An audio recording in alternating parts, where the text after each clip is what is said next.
Friday আসলেই আমি অনেক বেশি লেজি হয়ে যাই বিকজ আমার হাজব্যান্ড থেকে বাসায় উনি বাসায় থাকলে আমার কাজ করতে একদম ইচ্ছা করে না। আমার বারবার শুধু ওনাকে ডিস্টার্ব করতে ইচ্ছে করে। আমাদের সকালটা চা আর ডিম দিয়ে কাটে।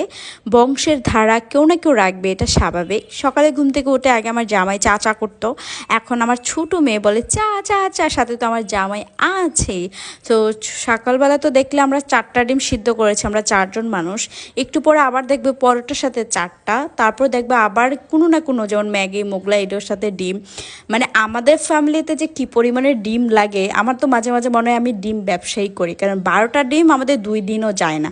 সো 12টা যদি 2 দিন যায় তো 30 দিন আমাদের ডিম লাগে, প্রতিদিন আমাদের 8টা করে ডিম লাগে। তো হিসাব করতে থাকো যে আমাদের মাসে কতটা ডিম লাগে।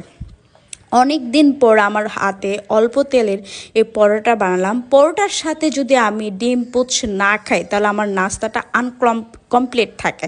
সো মাস্ট বি পরোটার সাথে আমার ডিম পোচ লাগবেই।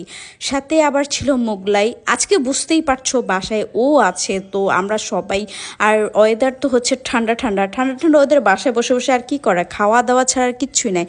আর বৃষ্টির কারণে মুখের রুচি এত সুন্দরভাবে বেড়েছে, মাসাল্লাহ, যেটাই খাই সেটাই মজা লাগে।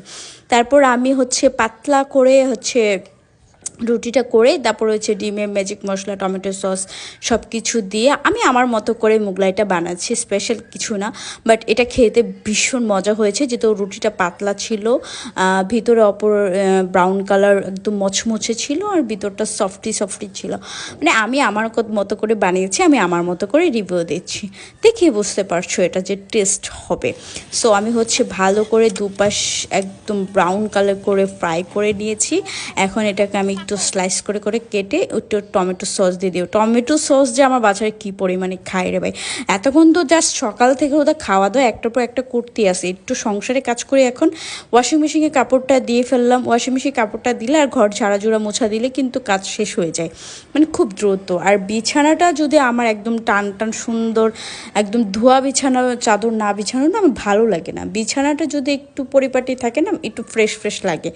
আবার চলে আসছি রান্নাঘরে। শুক্রবার আসতে যে রান্নাঘরে কতবার আসতে হয় আমি মানে বুঝতেই পারছো। আমি 2 কেজি আলু স্বপ্ন থেকে জাস্ট কালকে এনেছি, আজকেই শেষ। ডিমের সাথে সাথে এখন দেখি আলুরও আমার বাসায় অনেক বেশি খায়। তো আজকে একেবারে সবগুলো আলু দিয়ে ফ্রেঞ্চ ফ্রাই বানিয়েছি। দেখো 2 চুলায় 2টা কড়াই দিয়ে হচ্ছে ফ্রেঞ্চ ফ্রাই বানাচ্ছি। আর ওদেরকে গরম গরম দিয়ে আসি, যেন গরম গরম খেলে ফ্রেঞ্চ ফ্রাইটা ভালো লাগবে। তো এই ছিল আমাদের ফ্রাইডে লেজি ব্লগ।